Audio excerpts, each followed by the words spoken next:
Nous méditons l'Évangile selon saint Luc chapitre 12, versets 8 à verset 12.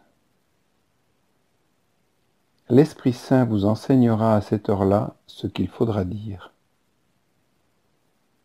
En ce temps-là, Jésus disait à ses disciples, « Je vous le dis, quiconque se sera déclaré pour moi devant les hommes, le Fils de l'homme aussi se déclarera pour lui devant les anges de Dieu.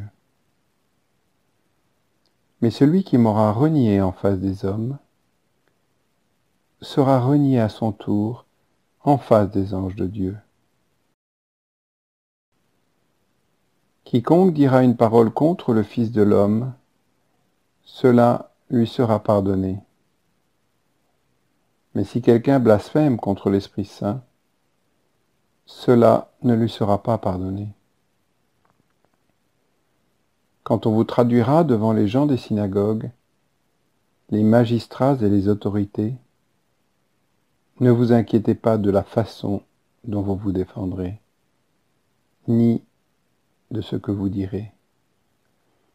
Car l'Esprit Saint vous enseignera à cette heure-là ce qu'il faudra dire.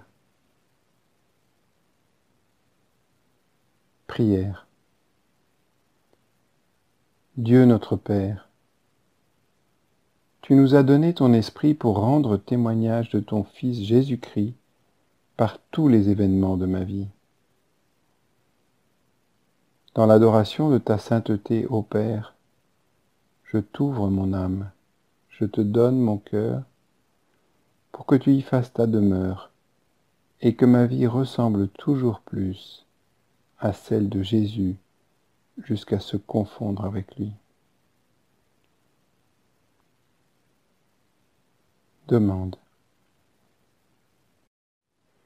Daigne, Seigneur, répandre ta grâce dans mon âme pour qu'à l'écoute de la parole, l'Esprit Saint me couvre dans les profondeurs de mon être, de son ombre, comme la Vierge Marie.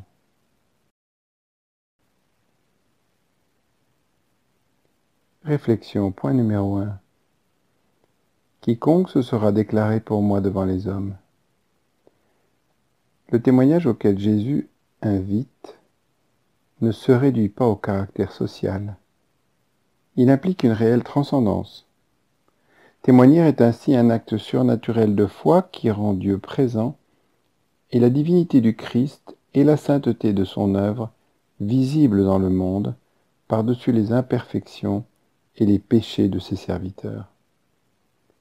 Le témoignage ouvre le cœur à la communion avec Dieu. Dieu n'est-il pas pleinement Dieu pour moi? Est-ce que je ne vois que le mal? Point numéro 2. Le Fils de l'homme se déclarera pour lui devant les anges. Les anges aussi sont des témoins, comme cela paraît dans l'annonce du Christ sur son retour pour le jugement dernier.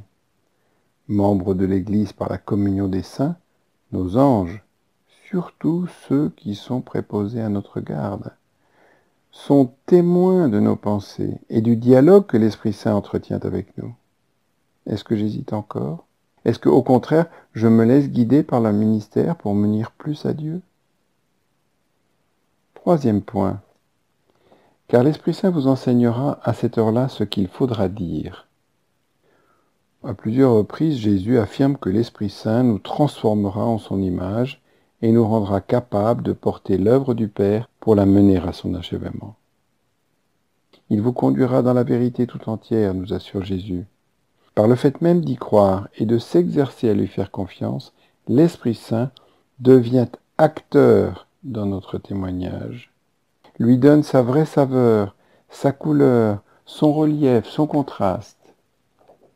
Un blasphème contre l'Esprit Saint n'est-il pas la médiocrité ou le décalage qu'il y a entre ma profession de foi et mon comportement au quotidien? Dialogue avec le Christ. Ô Jésus, tu nous as encore fait bénéficier de ta parole, de consolation et de vie. Avec le don de ton esprit, je veux chanter la louange du Père et l'aimer dans mes frères. Que vienne ainsi ton règne sur la terre pour nous préparer pour les demeures éternelles. Gloire à toi, pour les siècles des siècles. Amen. Résolution. Selon la parole de Jésus, celui qui croit en moi fera les œuvres que je fais. Il en fera même de plus grandes. Je rendrai aujourd'hui un service de charité.